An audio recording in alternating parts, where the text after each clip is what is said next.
A ton of women complain about men coming home and in classic nice guy fashion, immediately turning them into their mother. It's like, oh, he's just another one of the kids. I have kids who need me, who cry all day long, and now this big kid comes home and he also needs me. And those men be like, what am I doing wrong?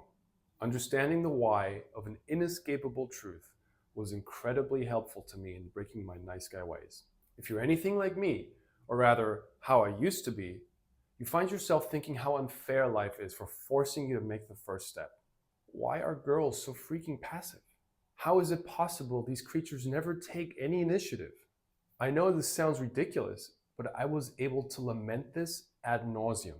The inescapable truth is, femininity can't impregnate herself. Making the first move is where the answer lies. Not only when first getting to know her, but also when you've been together for years and you walk in the door from a long day at work. You still gotta be making that first move, brother. I never understood why until I learned what I'm about to share with you in this video. The interplay between masculinity and femininity. It's the greatest story ever told. The definition of life itself. And it was a big puzzle piece in my ability to break my nice guy ways. My name's Max, and I'm the founder of the Moving Out of Mom's Basement community over on School. So far, I've been able to help 6 nice guys break their vicious avoidance patterns. If you're between the ages of 15 and 25 and want my free PDF guide with the 2 very first steps you need to take to break the vicious cycle of avoidance, click the School Community link in the description below.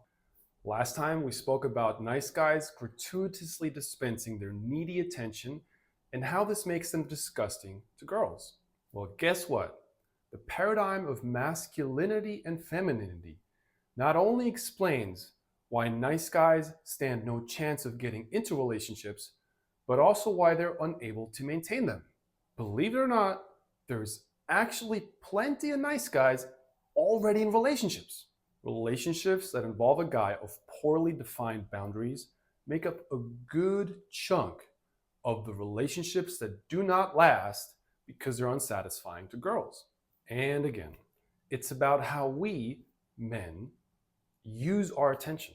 To understand how a proper masculine-feminine paradigm ought to work, we have to talk about the spiritual functions of each of the 2 archetypes. When we accept this inherent truth as it occurs in nature, it's easy to see why girls never make the first move. It's not a matter of female pride or lack of courage. Girls don't choose to not make the first move. Girls don't make the first move because it's incompatible with their nature. Femininity cannot impregnate herself. Forcing her to do so anyway will not work. Have you ever tried to grow a tree from no seed? The feminine is capable of miracles. It's no hyperbole to say it is responsible for all jaw-dropping transformations out there in the universe. From next to nothing, she creates things of inexplicable value. At its core, femininity is the transformation through which value is created. The only question is, from what? That's where we come in. The feminine does not procure raw material out of thin air. Why not, you ask? Because the universe is conceived as a dual system. Think about it. When you put an apple seed in the earth, it grows a tree. The earth unleashes the infinity within the seed. There are infinite generations of apples within that one seed. But that potential is only unleashed by putting the seed in the earth. You cannot talk about a feeling if you haven't got one. The feeling is providing what to talk about. Once you start doing so, it gets amplified and becomes far more poignant. I might have an emotion, but I won't really feel it until I start speaking about it. And if I stop speaking about it, it fizzles away. So emotion is masculine and speech is feminine. But speech is more than just a vessel. Through speaking, the emotion transforms into a more viscerally felt and understood energy. Another great example is the interplay between teacher and student. The teacher is the giver, masculine. The student is the recipient who transforms and gives back, feminine. We will never understand something as deeply is when we have someone engaged, receive, and reflect it back at us. Like the saying goes, I've learned much from my teachers, even more from my colleagues, but from my students most of all. Take me and you, for example. By receiving back from you your stories and your feedback, I end up gaining way more from you than you gain from me. Let's keep that a secret, okay? My students teach me through me teaching them. Or to use a folklore example, a pauper comes to the door and asks for something to eat. The man went out and worked to buy flour, which he then brought home to his wife. Can the pauper at the door eat flour? No. He eats the bread that the wife baked from the dough that she kneaded from the flour that the husband brought home. Masculinity provides the raw materials, but the raw materials themselves are not useful. Raw materials are raw materials. Femininity takes the raw materials and puts them into a form that can actually benefit people. When she receives the right raw materials is when femininity unleashes the infinite potential that was latent within what she received. He gives, she receives, transforms, and gives back to him, and the cycle can begin again. Femininity can't impregnate herself. If you don't put water in a cup, the cup is empty. But that's not what femininity is. The womb isn't a receptacle where you deposit genetic raw material and take it back out 9 months later.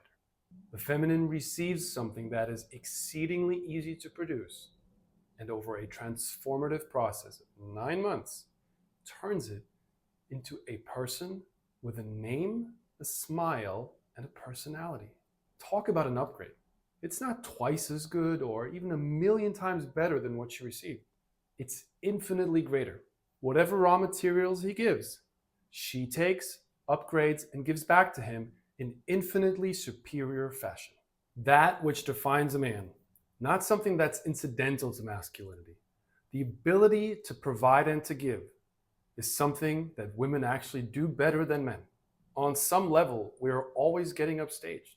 As a man in a relationship, it can be strange intuiting that you'll never be the kind of giver she is. Your whole identity is about giving. And at the end of the day, who is the bigger giver? Now, it's not a contest, just a reality check. As men, we are defined by the giver role on an existential level, whether we're consciously in touch with it or not. We're also conditioned by certain messages in today's day and age about pretty much everything.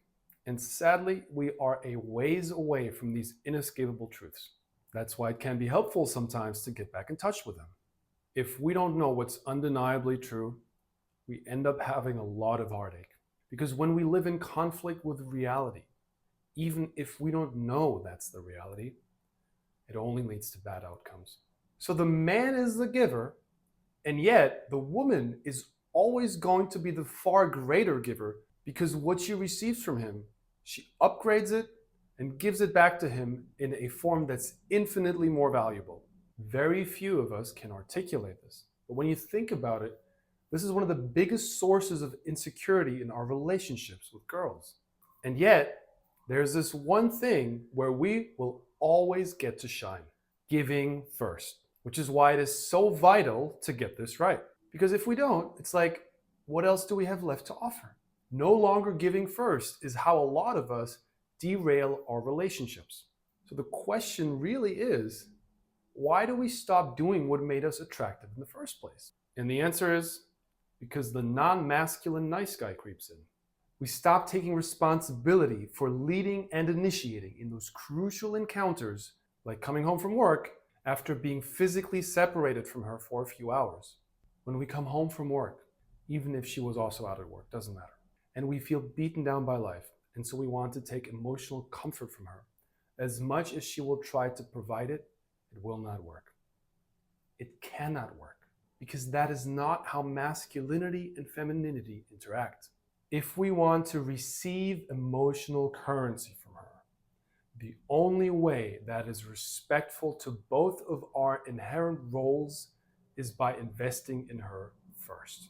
We need to make an emotional deposit. And what that means, in very simple terms, when we come home, even if we're beaten down by life, we walk over, say hello, and give her 30 seconds of sustained eye contact and genuine interest. Phone off. Remember the idea of our attention being valuable?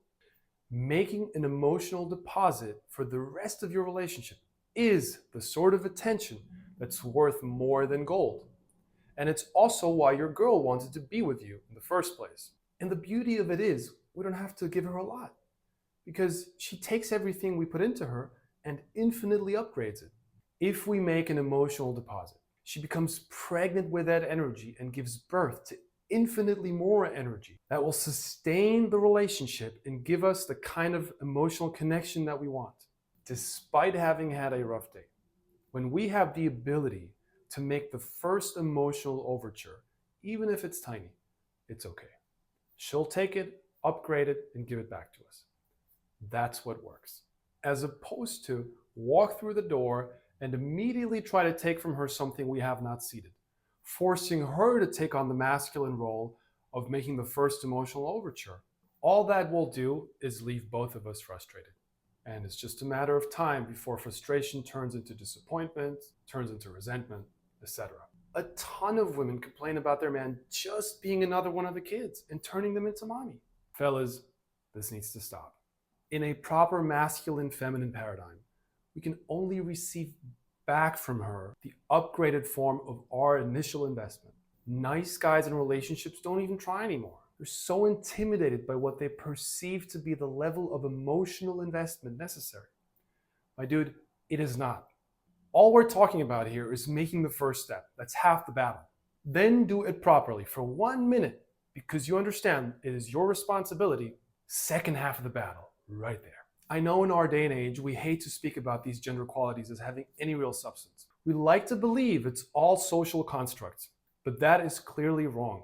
There are certain existential truths that are just inescapable.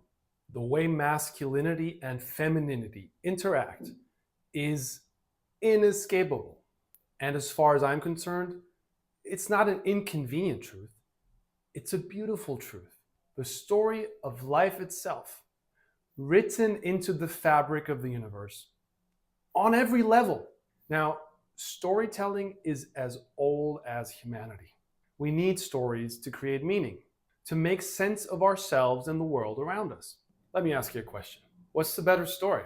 The story of the masculine and the feminine being equal, being capable of the same things because they are in fact one and the same? Or the story of how the masculine and the feminine complement each other because one does what the other can't? And so they engage in a magical dance with clearly defined laws to create something infinitely greater than themselves. The story of sameness or the story of duality? Which one is the better story? Now, if you're serious to overcome your crippling fear around people in the next 6 weeks and want to work with me directly, click the link below to book a free consultation call. Thank you so much for watching. Don't forget to like and comment, and I'll see you in the next one.